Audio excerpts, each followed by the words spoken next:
Durante 2 meses y medio, Montgomery persigue a Rommel hacia el oeste, a lo largo de la costa norteafricana y en dirección hacia Túnez. Mientras tanto, una fuerza angloamericana aterriza a 1.600 kilómetros de su retaguardia, en el norte del África francés, los actuales Marruecos y Argelia.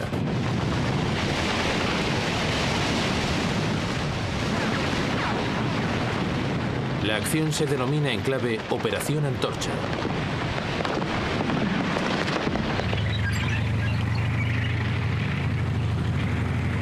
Pronto el primer ejército aliado se desplaza hacia el este en dirección a Túnez. Cuando el octavo ejército de Montgomery avanza desde el sur, el primer ejército angloamericano penetra desde el oeste.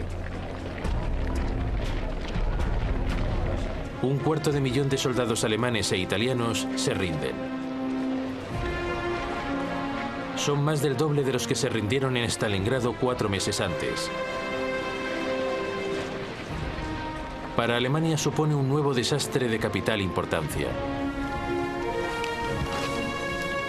Al día siguiente, el comandante en jefe británico en la región, el general Harold Alexander, comunica a Winston Churchill: «Señor, es mi deber informarle que la resistencia enemiga ha cesado por completo. Somos los dueños de las costas del norte de África».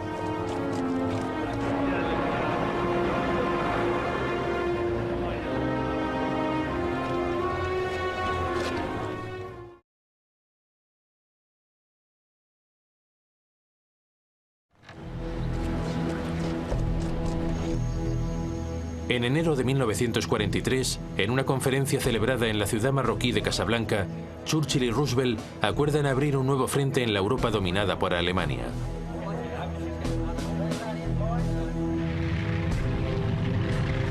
El objetivo más evidente es Italia, sensiblemente debilitada por sus fracasos en el norte de África.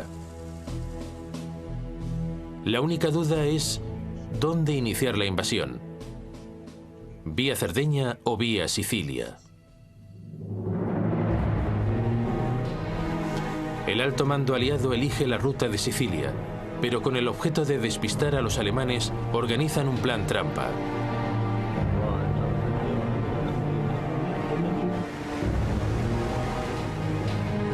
La operación Picadillo se pone en marcha. Un cadáver con documentación falsa en los bolsillos es arrojado frente a las costas de España. Cuando llega a la orilla en mayo de 1943 y los documentos pasan a manos de los alemanes, en ellos se revela que los aliados fingirán querer atacar Sicilia, pero que su objetivo real es Cerdeña.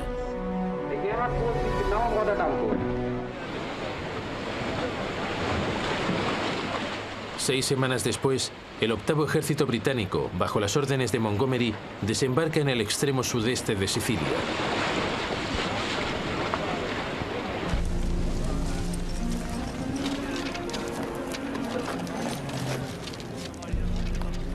Las tropas costeras italianas plantean escasos problemas.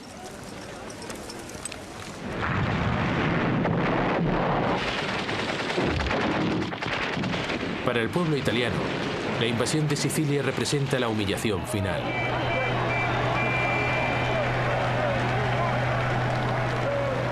Mussolini es derrocado tras un levantamiento popular. El nuevo gobierno entabla conversaciones secretas con los aliados para firmar un armisticio. Al cabo de 5 semanas, los alemanes son expulsados de Sicilia. A continuación, los aliados cruzan el mar hasta la península e inician su avance.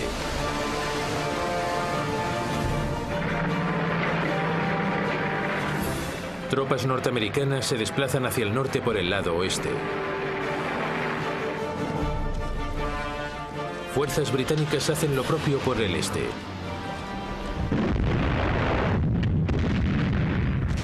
Los alemanes oponen en todo momento una feroz resistencia.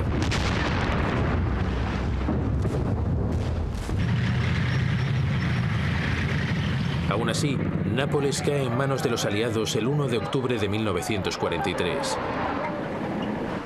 Los defensores alemanes se retiran finalmente hacia la imponente línea gótica justo al norte de Florencia.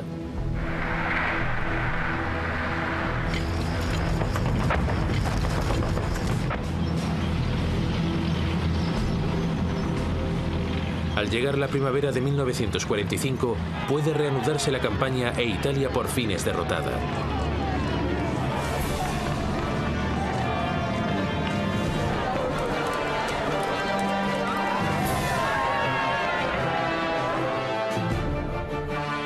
A estas alturas, los italianos ya no quieren saber nada de Mussolini.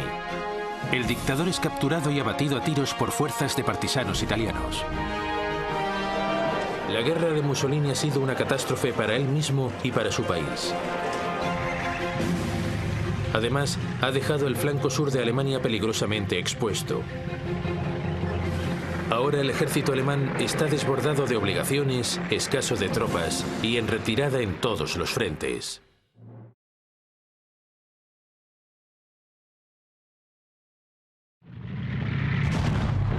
Overlord.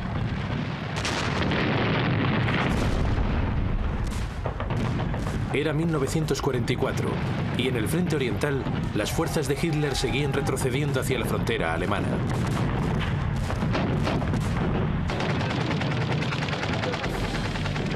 Pero Alemania estaba a punto de enfrentarse a una nueva amenaza. En el oeste, las fuerzas aliadas llevaban meses preparándose para abrir un nuevo frente en el noroeste de Francia. El adiestramiento ya había comenzado.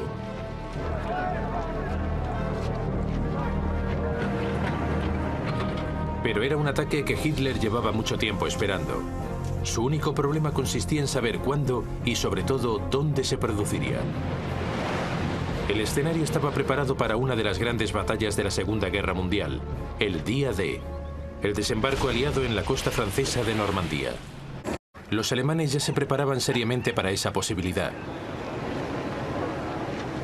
Desde el verano de 1941 habían estado construyendo el llamado Muro Atlántico. Era una enorme cadena de fortificaciones a lo largo de la costa europea, desde Dinamarca hasta la frontera con España. Habían construido baterías de artillería en las zonas de desembarco más probables. Habían minado y cubierto con alambre de espino las playas. Habían colocado obstáculos en lugares estratégicos para bloquear el desembarco. Los estrategas aliados también lidiaban con el problema geográfico. ¿Cuál era el mejor lugar para el desembarco? El paso de Calais y Normandía. El paso de Calais era claramente su opción preferida. Ofrecía el trayecto más corto por mar y ofrecía también la ruta más corta y directa hacia Alemania. Pero también era la ruta más obvia, y Morgan sabía que los alemanes les estaban esperando. Por eso Morgan decidió cogerles a contrapié. El desembarco se haría en Normandía.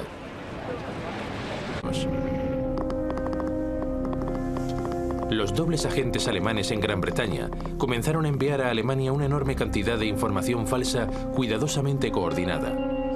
En esa información se enfatizaba que el principal desembarco se realizaría en el paso de Calais, aunque también podría haber un débil ataque en Normandía.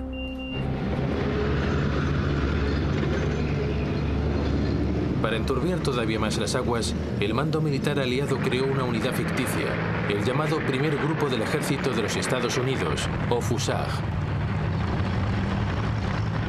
Obviamente se estacionó en Kent, enfrente del paso de Calais.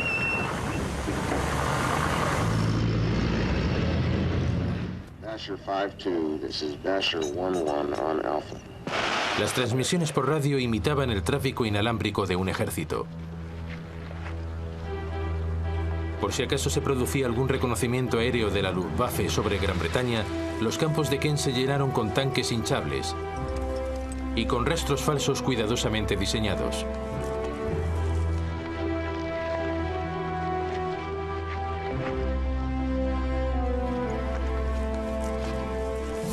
Había aviones de juguete realizados con maderas y lonas. Los puertos de toda la costa de Kent se llenaron con aviones de mentira.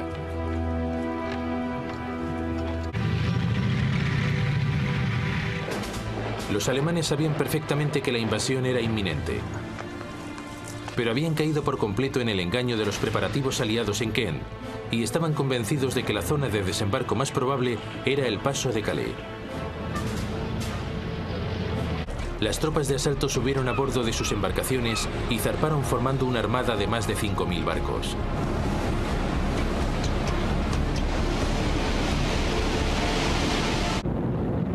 A la 1:15 de la mañana del 6 de junio de 1944, la aviación británica llegó a la costa del norte de Francia.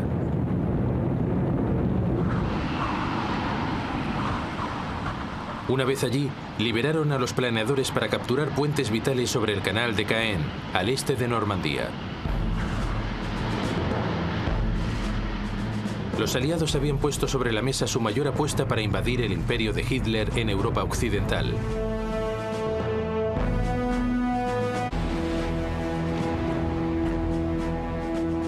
Una hora más tarde, los aterrorizados centinelas alemanes apostados en la costa de Normandía vieron cómo un enorme ejército surgía de entre la niebla.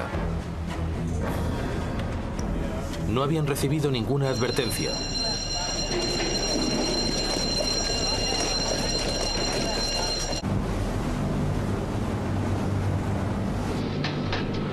Los buques de guerra aliados comenzaron a atacar las posiciones defensivas germanas en Normandía.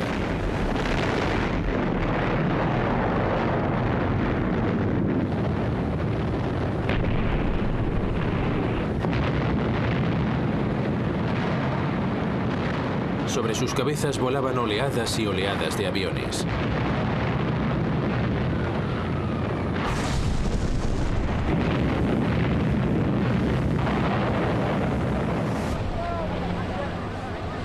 Cubiertos por los bombardeos, las tropas de asalto se lanzaron hacia la orilla.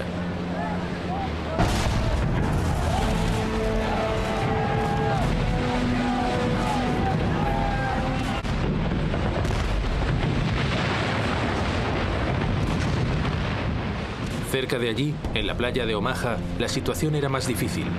La playa era el sueño de cualquier ejército defensor, con grandes acantilados y escasos accesos.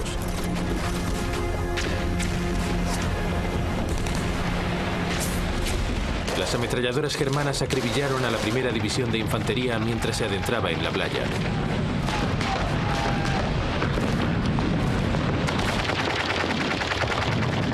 Para complicar todavía más las cosas, los tanques anfibios norteamericanos se hundieron.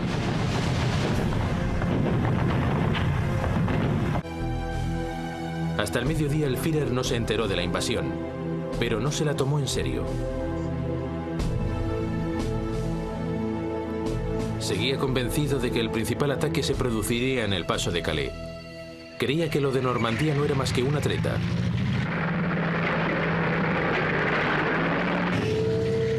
Por fin, a última hora de la tarde, cuando empezó a vislumbrarse la magnitud de la invasión, Hitler movilizó sus reservas.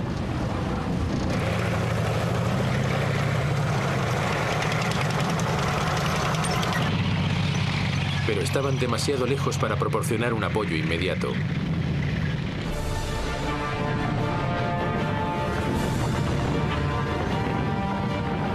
Al anochecer del 6 de junio, casi 100.000 soldados aliados habían desembarcado en Normandía.